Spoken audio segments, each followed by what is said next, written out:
প্রিয় শিক্ষার্থীরা, আসসালামু আলাইকুম। আজকের এই অনলাইন ভিত্তিক ক্লাসে আপনাদেরকে স্বাগত জানাচ্ছি। আজকে আমি আপনাদের সামনে যে ক্লাসটা উপস্থাপন করব সেটা হলো সপ্তম শ্রেণী গণিত 4.1 এর বীজগণিতে যে কোন অঙ্কগুলো রয়েছে বা মাল্টিপ্লিকেশনের অঙ্কগুলো রয়েছে তার 21 নাম্বার অঙ্কটা আমি আপনাদের সামনে উপস্থাপন করব। এই 21 নাম্বার অঙ্ক দিয়ে যদি এই 21 নাম্বার অঙ্কটা আপনি সহজভাবে বুঝতে পারেন তাহলে 21, 22, 23, 24 একই নিয়মে আপনি করতে পারবেন। একই নিয়ম, হুবহু একই নিয়ম, হয়তো বা শুধুমাত্র এই উপাদানগুলোর পরিবর্তন থাকবে। এর জায়গায় এক্স থাকতে পারে বা অন্য কোনো অক্ষর থাকতে পারে। তো নিয়ম অনুযায়ী আমরা এখানে দেখতে পাচ্ছেন তিনটা, প্রত্যেক রাশিতে, এটা হলো প্রথম রাশি, এটা হলো দ্বিতীয় রাশি।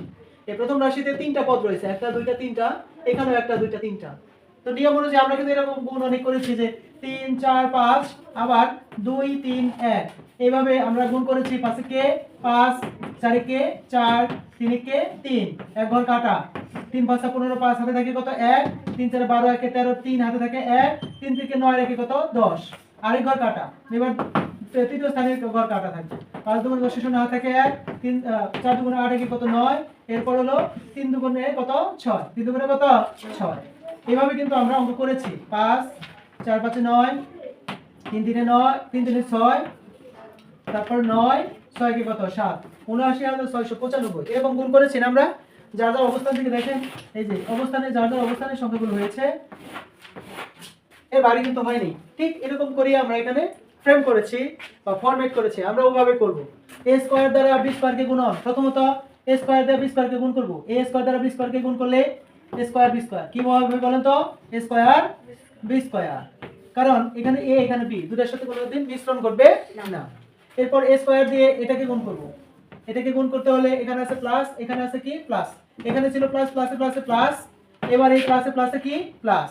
এবার a স্কয়ার দিয়ে a দিয়ে গুণ করলে a 2 4 একটা কত হলো তিনটা, a কিউব, আর এখানে হলো কি b, a কিউব কি b।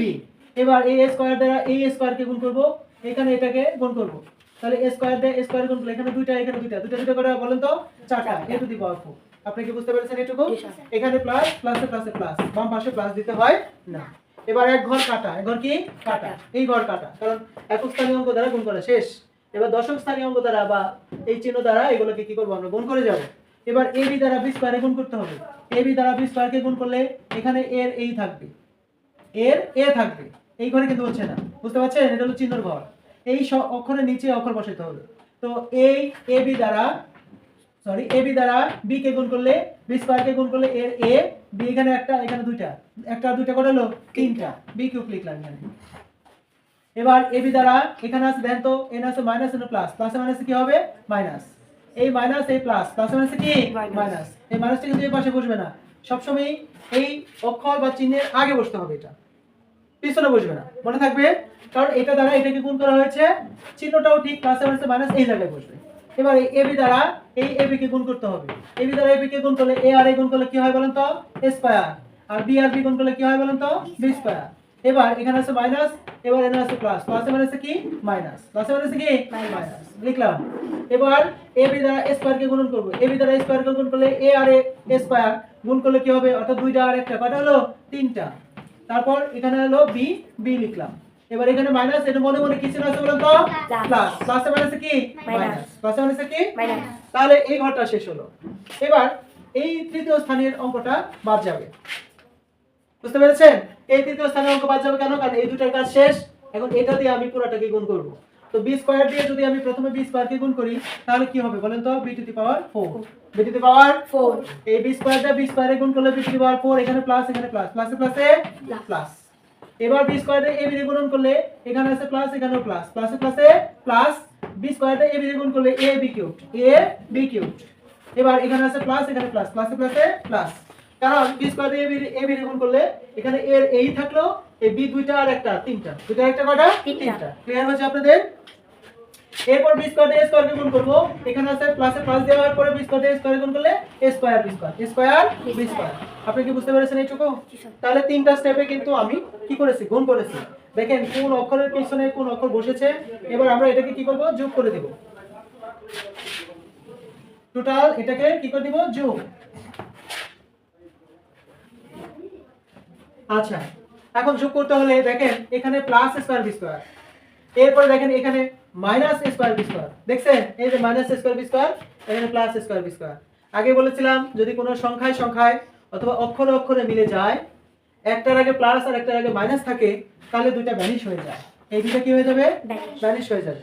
কি বলছি বলেন তো? যদি সংখ্যায় সংখ্যায় মিলে যায় বা অক্ষরে অক্ষরে মিলে যায়, তার আগে প্লাস, একটার আগে প্লাস আর একটার আগে যদি মাইনাস থাকে, তাহলে দুইটা ভ্যানিশ হয়ে যায়। কেন ভ্যানিশ হয়ে যায়? যেমন ধরেন এখানে 2 এর আগে প্লাস, এখানে 2 এর আগে মাইনাস, তাহলে এটা হলো ধনাত্মক, এটা হলো ঋণাত্মক, দুটো তো যোগ হবে না। তাহলে এই 2 থেকে 2 বাদ দিলে কত থাকে বলেন তো? শূন্য। তাহলে জিরো লেখার প্রয়োজন আছে? এই জন্য কি করে দিলাম? ভ্যানিশ করে দিলাম। বুঝতে পেরেছেন আপনারা?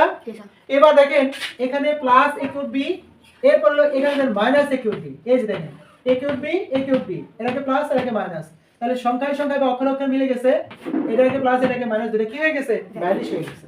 কি হয়ে গেছে? ভ্যানিশ। এবার দেখেন এখানে আছে মাইনাস এ বি কিউব, এখানে আছে প্লাস এ বি কিউব। এই এ বি কিউব তে এ বি কিউব মিলে গেছে, এটার আগে মাইনাস এটার আগে প্লাস, এই দুটাও কি হয়ে যাবে? ভ্যানিশ হয়ে যাবে। বুঝতে পেরেছেন? এরপরে দেখেন আর কি আছে? আর কোনো কিছু আছে এই জায়গায় কাটাকাটি করার মতো না। এখানে আছে a to the power 4 n আছে b to the power 4 n আছে a স্কয়ার b স্কয়ার। তো আপনি যদি একটু গুছায় লেখেন, এখানে হলো a স্কয়ার b স্কয়ার, আর এখানে হলো a টু দি পাওয়ার 4, আর এখানে আছে একটা b টু দি পাওয়ার 4, এখানে b টু দি পাওয়ার 4। এর আগে আছে প্লাস, এখানে আমরা কি লিখছি প্লাস, আর a টু দি পাওয়ার 4 এর আগে আছে প্লাস, এর আগে তো মনে মনে প্লাস আছেই। এখন এটা এলোমেলো আছে, আপনারা গুছায় লিখবেন a n s অ্যানসার। এখানে হলো a to the power 4 plus, এখানে হলো b to the power 4 plus, এখানে হলো a square b square, a square এবং b স্কয়ার। এটাই হলো কি অ্যানসার। আমরা একটু গুছায় লিখলাম যে এই a to square b square, a to the power 4 plus b to the power 4, সুন্দর করে গুছায় লিখলাম, তাহলে আমার কি হয়ে গেছে? এটা অ্যানসার হয়ে গিয়েছে। তো আশা করি আপনারা বুঝতে পেরেছেন। এটাকে আপনি এরকম নিয়মেও করতে পারবেন, আবার এটা এই পাশে না এই দিক থেকেও গুণ করতে পারবেন। এই দিক থেকে যদি গুণ করেন, এই দিক থেকে যদি গুণ করে ওইদিকে যান, তাহলে আপনার এটা সাজানোই থাকবে, এটা গুছানোই থাকবে। যেহেতু আমরা এই পাশ থেকে গুণ করে গেছি, এই জন্য আপনার একটু এলোমেলো হয়েছে। বুঝতে পেরেছেন? তো আপনারা যদি মন চায় এই দিক থেকে গুণ করে, বি স্কয়ার গুণ করে এই দিক থেকে ওই দিকে যাবে, তাও করতে পারবেন, আপনাদের ইচ্ছা সেটা। তো সবাইকে ধন্যবাদ জানিয়ে এই ক্লাসটা এখানে শেষ করতে যাচ্ছি। আল্লাহ হাফেজ।